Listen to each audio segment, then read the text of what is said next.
So I got to the part in Storm of Swords where Tywin has decided that Cersei needs to be remarried. And I just want to read this and talk about it for a minute because I think it is hysterically funny. 3 children is quite sufficient. I am queen of the 7 kingdoms, not a broodmare, the queen regent. You are my daughter and will do as I command. I will not sit here and listen to this. You will if you wish to have any voice in the choice of your next husband. She hesitated, then said. Tyrion knew she was lost, and despite her loud declaration of, I will not marry again, you will marry and you will breed, and every child you birth makes Stannis more of a liar. I find this to be quite a good moment because Cersei thinks she's this all powerful, and yet she still leans towards what her father wants, which is great. You know, we all respect our parents, we all want to do and make our parents happy, but it's so funny to me. She's always like, I am queen regent. Honey, you get married again and you may not like it. And then they go on to discuss, and he's like, Oberyn Tyrell might suit you, but the Tyrells would take that very ill. So we must look to the sons. I assume you will not object to a man that's younger than yourself. I object to any wedding. And then it goes on to talk about Theon Greyjoy, the Redwine twins, all these different people that he's been like secretly like, should I marry her to him? Or, oh no, what about him? Or, oh, wait, what about him? And I think it's funny because in the show, from a clip I saw, now granted, I have not watched the scene, so I may have to make a recap video and further go over my thoughts on this. But they wanted to marry her to Loras Tyrell, and she was mad about it. And so now they're all like, oh, who do we marry? Who do we marry to her? And she has to have more babies. And I find that quite funny. I really do, because she's having a hard time. Like, she's happy not to be married. She's been married for so long and so miserable in her marriage, and now she feels free. And then, as much as Tyrion is enjoying this and Tywin's going on and on, you shall talk again after you have composed yourself. Remember your duty, Tywin says to Cersei. Cersei quickly goes stiffly from the room with her rage plain to see. And then Tywin kills Tyrion. And he's like, hey, yo, I wanted you to know that your whoring is a weakness, and I share some of the blame because you are no taller than a boy. I never thought of you as a grown man, but it's past time you wed. And he snorts and laughs because he doesn't want to be wed again either. And he thinks of Shay immediately, and you can tell that he loves Shay, which is great, but not like you can really present her at court. And so Tyrion is like, hey, who am I going to marry? And Tywin says, Sansa, you're going to wed Sansa.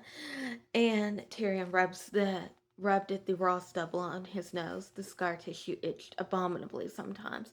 His Grace, the royal pestule, has made Sansa's life a misery since the day her father died. And now she is finally rid of Joffrey, and you propose her to marry me? That seems cruel even for you, father. And Tywin, who is quite funny at times, why? Do you plan to mistreat her? Sounded more curious and concerned.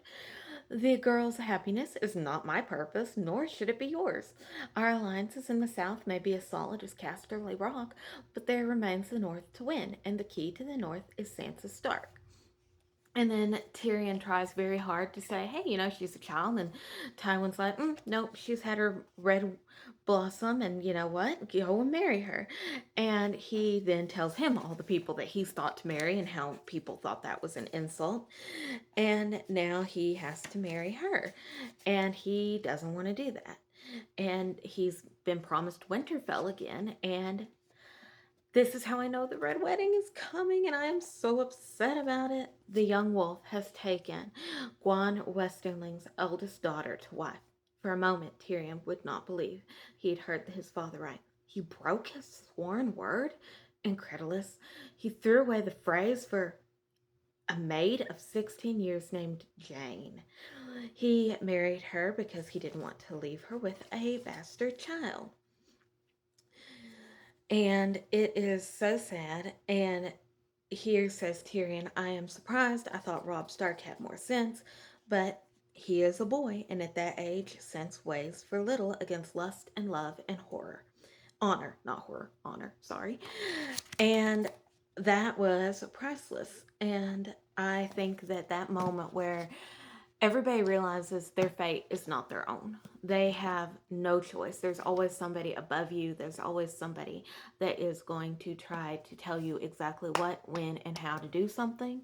So I feel like I'm interested to see how Sansa takes this marriage proposal because she thinks she's going off to Highgarden.